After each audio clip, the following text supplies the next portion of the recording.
कोल्हापूर परिक्षेत्राचे विशेष पोलीस महानिरीक्षक रंजन कुमार शर्मा सर आणि पुणे ग्रामीणचे SP संदीप सिंग गिल सर यांच्या आदेशान्वये बारामती विभागामध्ये ऑपरेशन क्लीनअप ही मोहीम सध्या सुरू आहे। या अंतर्गत जे अवैध शस्त्र अग्निशस्त्र जे वापरत आहेत, गावठी कट्टा, रायफल किंवा कोयते, अशा रेकॉर्डवरील गुन्हेगारांचं घर झडती घेणे आणि त्यांच्या अंतर्गत काही शस्त्र सापडले असतील तर त्यांच्यावर कारवाया करणे हा या मोहिमेचा प्रमुख भाग आहे।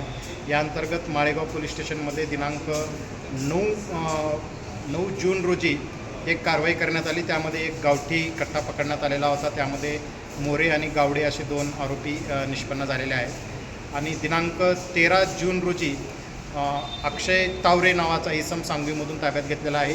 त्याची घरझडती घेतली असता त्याच्याकडे 2 गावठी कट्टे, एक रायफल आणि काही काडतूस आणि खाली केस असे प्राप्त झालेले आहेत। त्या अनुषंगाने या 3ही इसमावर आर्म ॲक्ट्स अंतर्गत कारवाई करण्यात आलेली आहे, त्यांना अटक करण्यात आलेली आहे।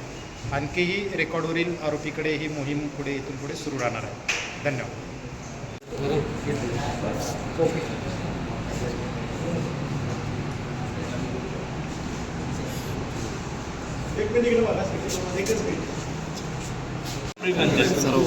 मला एक घेऊन